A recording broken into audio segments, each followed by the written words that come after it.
So today, just like last time, I have come up with 5 bad evaluation rules for a chess bot, and it will be your goal to figure out what those are, and you will have 5 chances to beat, what's the bot's name this time? This guy, Aaron. But this time as well, not only are we going up against a harder bot, but to balance that out, we have an eval bar. So you will know what evaluation Pufferfish is giving, but you won't know exactly why. You'll have to kind of figure that out. It's going to be depth of 3, and so a depth of 3 should easily beat a 700 bot, so you don't have to make a perfect bot, you just have to sort of dismantle the sabotage rules. So we're gonna go into the first game so you can get a general idea of what's wrong with this bot. Plays knight a3 first. Okay, somebody named Pufferfish wants to be friends. You can't see that. That's funny. Pufferfish 502. Anyways, back to the game. It's evaluating this position as +9 for some reason. It's doing okay so far, yeah, I'd say so. Until now, king e2. It is capturing pieces. It's not giving stuff away, necessarily. Not so bad. Material's completely equal. Yeah, okay. I'm gonna be honest, it lost a lot quicker last time. That's fine. It's checked. Nothing crazy, except for the fact that you just lost your queen. And that's a weird move. But the position is plus 39.5, so, I mean, it must be good, right? Loses a pawn, and this looks like it's, I mean, it's not really all that close to checkmate, I guess. Oh, I don't have the actual eval bar on. I don't know why it's at equal. I was gonna have the real eval bar as well. And finally, we have a checkmate. So, a lot of things potentially wrong. My goal was to be a bit more cryptic this time, so we'll see how it goes. And then the way this is gonna work from here is that I will be picking 4 chatters at random, and you will all be suggesting a different rule to fix this. Okay, minus 99,999 if the king is on the 2nd rank, or 3rd rank, sure, okay. He has adjusted it a little bit. For every piece blundered minus the point value, I don't know if you understand what we're evaluating here. What do you mean by for every piece blundered? Okay, fine. So if a piece is undefended minus the point value, these seem very general. Oh, yeah. If piece is undefended and capturable minus the point value, sure. Just capturable, even if it's defended. Okay, even if it's defended. That's interesting. You guys are really cooking today, I'll say that. Plus 10 if at least one knight is in the center. Sure, it's a bit extreme. Yeah, I don't know what's going on. Your suggestions have gotten a bit worse. Yeah, a little bit washed, sure. To be fair, I mean, last time we did Pufferfish, it was a lot more obvious what the problem was. Minus 2 if the knight is on the edge. Okay, sounds good. We have a bunch of interesting rules this time. Okay, so which one do we add? Poll is now up. I'm not super confident in Pufferfish's abilities after this vote, but hopefully we'll figure some things out. I don't know why this is something that you guys want to go for, because the rule is just if a piece is capturable minus the point value. I guess it would, I don't know, the bot's gonna do some weird stuff after this. That's all I am gonna say. But I mean, they're all kind of bad, and you have to add at least one. Okay, I'm gonna call it there. 2 it is. So now into Visual Studio real quick. Okay, so now we have this rule in, which is simply minus the point value if our piece is under attack. So let's go ahead and see how this does. Interesting, it didn't move a knight right away. I don't know if that's just because of randomness or if it's learning. We have the English. Getting the queen up early. Very strange. Yeah, I don't think this is the English anymore. But, I mean, hey, got the queen up here instead of the knight. That's not too bad. Ooh, wow, eval spiked way up after that. The real eval still basically equal somehow? Not anymore. That's interesting. Not sure why it would make that move after the rule that we just made, but plus 26 according to Chatfish's evaluation. It went plus 11 after that queen move. Wow. Found an interesting check. Still minus 5.4 for Pufferfish here. It knows to trade pieces sometimes. Attacks a rook. It's doing some things right. We'll see if it captures it this time, though. It does. Somehow that killed the evaluation to only plus 14. It hasn't lost yet, which is a good thing, I guess. Stockfish. Okay, now Stockfish sees the forced mate. Not anymore. Should have done anti-bomb cloud, maybe, but then the endgame would have been screwed. You don't have to make a perfect bot, but you do have to make one that can win. And I don't know if it can do that with the king forced up basically on the 1st rank. Ooh, queen blunder, but Pufferfish does not take it. Very interesting. And mate in 2. I'm sure Aaron will find it. Yep, mate in 1. And finally, checkmate.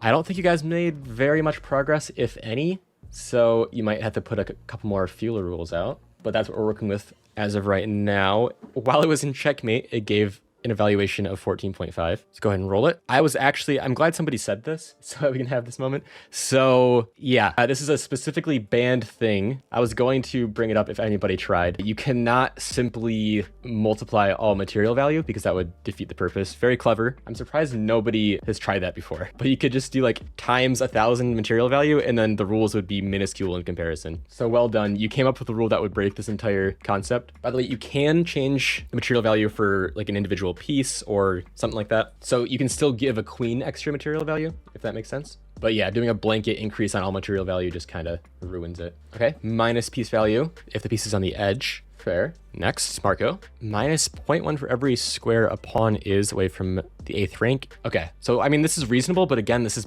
just 0.1. So I don't know if that's going to be enough. Like maybe in a chatfish it would be, but I don't know about in pufferfish. Okay, minus 5 if a piece is attacked and not defended. So it's very similar to the rule we already have, but it adds what I was trying to get Mig to add, which is only if it's not defended. Let's do one more. Charisse, thank you for having that ready. +1 for every developed minor piece. So off of its starting square, I assume. Pulls up. Which one do we add? I think these are a lot more reasonable than the first round, for sure. Looking like going for David, so minus piece value if it's on the edge. Never mind, swinging into cubers. That'll be easy to code at least. We'll just copy and paste the last one. Well, a few more votes come in since only a few votes could swing it. All right, I'm gonna call it there. Yeah, so I agree with what Marco said. Both rules are fine, but I don't know about having both of them. I think I would have preferred this one over Mig's. So I don't know if you guys are gonna make it this time.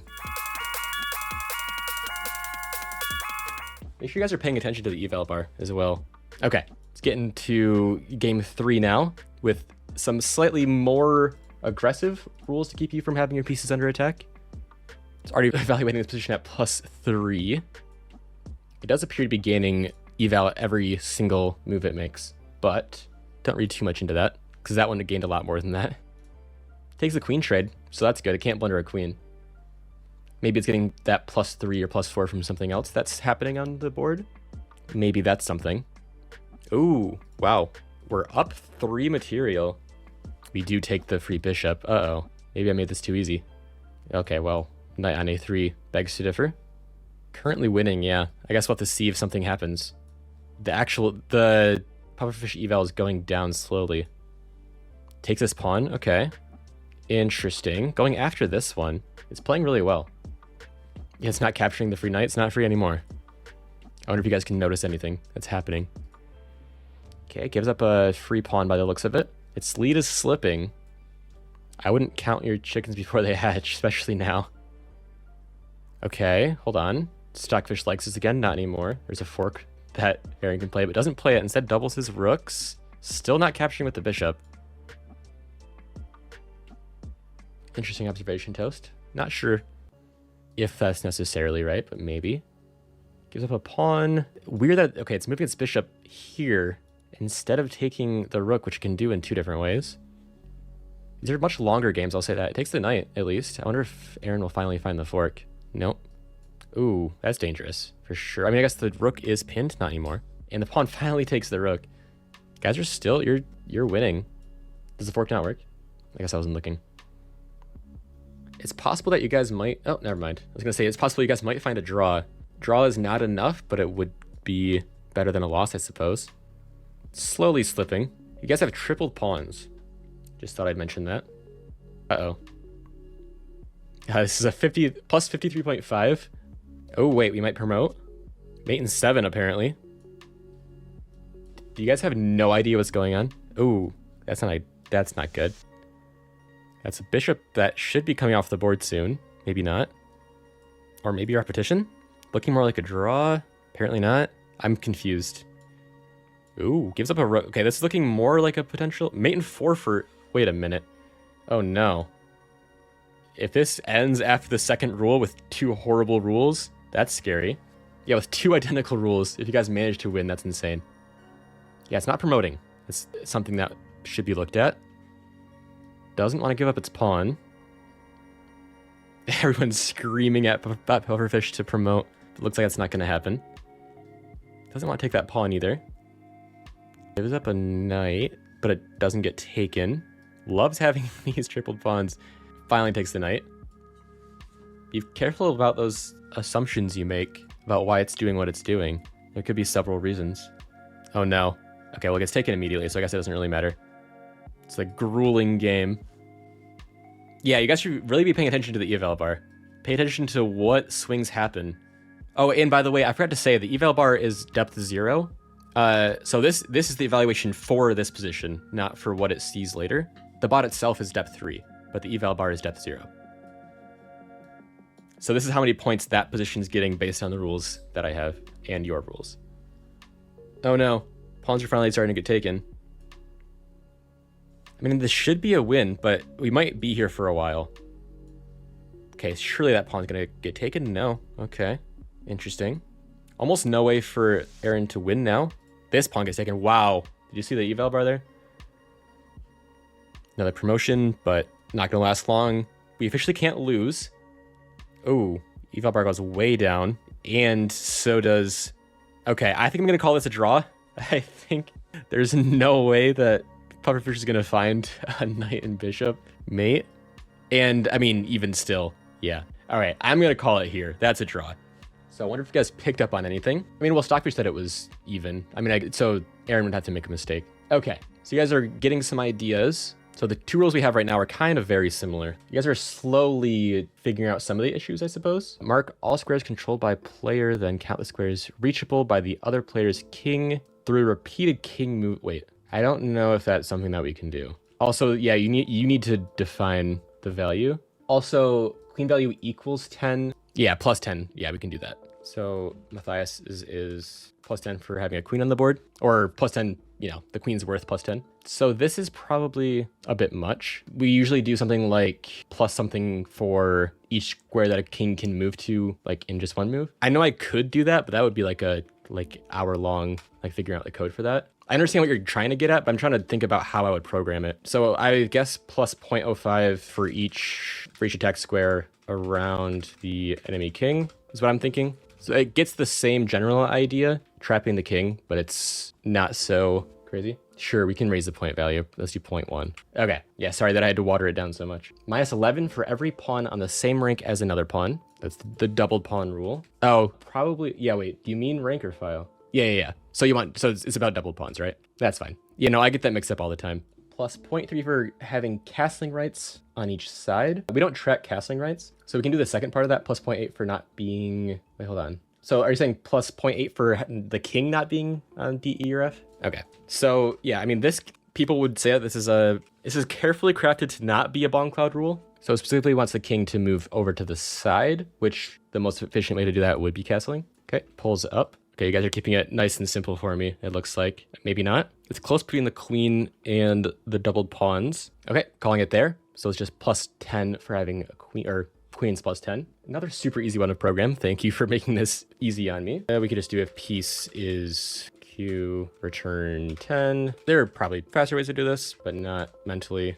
Minus 10. Then at the very end, just return 0. Boom. Nice and easy. And we'll see if that does anything. I have a feeling that this, I don't know. Well, actually, I don't know if it'll find a way to checkmate quite yet, but this should do something. All right, now we get to see how this third iteration does. Still getting plus 3 in the opening. Yeah, make sure you, It's still plus 3. It's been plus 3 the whole time.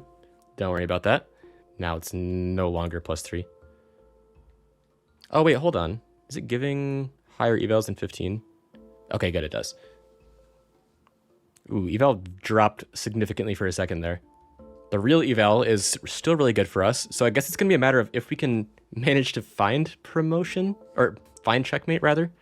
Because we're absolutely destroying on eval the entire middle game. Oh, it made a move that I didn't notice. Okay, now back down to a draw, never mind. Was there a perpetual or something? That wasn't even a check. I don't know what was going on there. Oh, I guess it's defended, never mind. I was going to say, what is that? Okay, we're good. No need to worry. Yikes. Gives up a bishop, trying to get the rook, I suppose. Sorry, I was looking at something. Oh, whoops. Accidentally changed the window size. Okay, we're back. Gives up a knight for free. I found a fork, which is interesting. Gives a check. Yikes. It's giving up these pieces so easily for these checks on the king. Very strange. Does it again. Yet again. This time, our own eval drops super far. I don't know how that was managed. Now it goes back up. Way up again. Interesting. Uh-oh. Eval drops a good amount again, but still plus 10 for Pufferfish here. I don't know why it's messing up our own eval sometimes. It goes for this trade, and look at that. The eval just gets destroyed. But way up after taking a pawn with our rook, and Aaron has mate in 4. So this rule apparently did more harm than good, by the looks of it. Which is strange, that keeping the queen on the board would make things worse. But, I mean, there's mate in 1. So I'm going to chalk that one up to variance, but still, yeah, it's still struggling. It did perform a lot worse, so I don't know what's going on there. Do you think I coded it bad? Well, I did. That's the whole point of it, is that I sabotaged it, but do you think I actually messed up? No, I didn't. Not in that one, at least. So apparently adding 10 to the queen's value didn't do a whole lot, if anything. Probably kind of hurt. Hey, Osden, thank you for the $2. What if instead of pufferfish it was freaky fish? I don't know how to answer that. What would that even be? It would play that one opening that I don't even want to say the name of. So +5 for every square you can move to. Thomas's is -10 for each pair of pawns on the same file. So for the same player, yeah, so double pawns. Okay, let's get our 4th person, Toast. All right, -1 for each rank the king advanced. You guys might end up winning this somehow, and I don't know how. You guys have not exactly nailed it. Okay, so you're saying -0.4 if a pawn is on rank 1 to 5. That doesn't seem very helpful at all. But there are some helpful rules at least. All right, poll is up. Go ahead and vote. Not a single vote for Dupke so far. There's one. Okay, looks like I'm gonna let a few more votes come in, but it looks like Thomas's. So getting rid of doubled pawns potentially. Okay, so so -10 for each additional. Okay, that makes sense. Okay, I'm gonna call it there. That's what we're gonna add. Give me 1 second. I'm not gonna be showing this on screen for a certain reason. Okay, I have completed coding, not copy and pasted from one of the secret rules at all. Don't worry about that. So it counts all pawns, first of all. And if there is more than 1 pawn, it multiplies the score that we have, which is 10, by the, or wait, hold on. Oh, I have to do negative for one of them. We'll do that in a second. But it takes the amount -1. So if there are 2, it adds 10 to the score. So we'll have to do -10 for this. Okay, now we get to see what getting rid of the doubled pawn rule potentially has done. I'm gonna say you guys might have to think outside the box a little bit. You'll have one more chance after this to beat Aaron, so you have to make it count. Already not looking so great. I'm surprised it did so well in, what was that, game 3? Okay, free piece, that doesn't get taken. Now our queen's under attack. We do defend it. That's good. Another free knight. This time we do take it. Interesting. Looking at a pawn. Another capture. Slow game. We do have an advantage. We do we have doubled pawns. Not anymore, but we have them again. Eval's still really high. We've made that move a couple times. Finally take. Still a good eval for us. This could be the one, potentially. Not taking this free pawn for some reason. Free bishop. Maybe not. Bishop trade. That does come through. Wow. Aaron actually saw it. Developing a little bit. That's a free rook that we do take. 7.6. Mate in 3. This is, I think it'll only see mate in 1. So it'll have to, yeah, mate in 3 again. I think it only sees mate in 1.5, so effectively just 1. Yeah, so it's not going to find that. That's unfortunate. And gives up a rook. So close. And yeah, our eval absolutely loves it. Doesn't take the free rook. Instead going for a check. Ooh, fancy move. That should just be a free queen. Does take it. This could be the one. Mate in 6. Mate in 2. Mate in 1. Okay. You guys somehow won while... I don't know how this worked, honestly. You guys did not address almost any of the rules that I added, but we're still gonna call it there. I'm not gonna move the goalposts on you. So what do you guys think the rules were that I added? I did design them to be a lot more cryptic so that you probably wouldn't find them. And I think I was successful, but I don't think it mattered. You guys still added some rules that did the same thing. I suppose. Also, yeah, that queen pin at the end was kind of crazy. There was not a negative eval for promoting pawns. Nothing for pawns on certain ranks. Come on, somebody has to guess. I mean, okay, there was the double pawn eval, but it was actually plus 20 for having double pawn for each additional pawn on a file. So I'll give that one to you. I'm gonna make you guys guess until I think you guys will not be able to guess it. Here it is. So yeah, one of them was plus 20 for each additional pawn on a file. Yeah, so that was, yeah, you're exactly half. Nothing about promotion. I can show the code in a second. Nothing about checks. I guess I did a good job at having these super cryptic.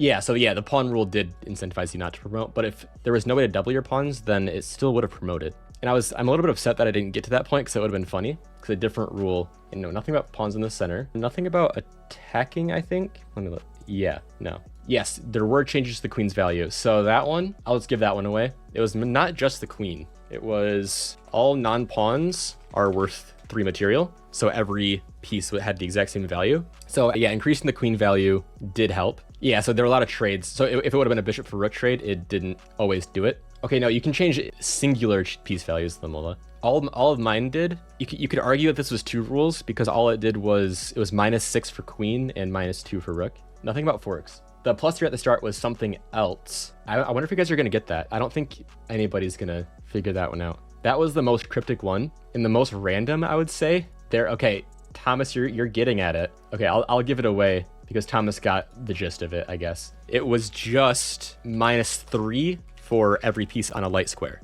which there were other rules that kept it from mattering too much. So you can see there were quite a few pieces on the light squares. So there are other rules that made that so it didn't really matter. Yeah, so that explains the knight to a3 as well. And all the +3s were because it was getting rid of the -3s. Okay, there are 2 more. One could be argued as a good rule, but the point values were so extreme. No, nothing about A and H files. The only reason that the knight was doing the A3 was because it was a dark square. Okay, I don't think you guys are gonna get these. Let's just, I'll give them away. We had -3 for every piece that is not touching a pawn. So the pieces were kind of glued to the pawns like a lot, like the 3 value. That's probably why you see the king move like here, so that it was touching both. I mean, kind of was anyways, but yeah, that one didn't come, like it didn't become too important. I guess you only had to be touching 1 pawn to get the points. That's how it's coded, at least. So, I mean, the other rules made it so that it wasn't super necessary. Like this knight could have gone here to get some extra points, but it didn't. Yeah, I did a lot of weird rules. I was trying to confuse you guys and it worked. Yeah, it could be a good thing, that's true, but it was just if they're touching, not if they're defending, and very high point values. Then finally, this one never became a thing. I mean, it definitely had an impact, but nobody guessed. It was just -1.5 for each square that we attack around the opponent's king. So this made checkmates a lot harder for the bot to find, but of course, checkmate is given an infinite evaluation, so it will still find checkmate. Like all the rules like don't even matter if it finds forced mate. So yeah, basically, Thomas. That's why it was giving up pieces, because it was not touching upon anyways, probably. Yeah, I feel like you could have noticed that if, I don't know, I feel like a lot of these rules kind of worked against each other in weird ways. Yeah, maybe I should try to be less like outside the box next time. We'll see. It was fun watching you guys be all confused.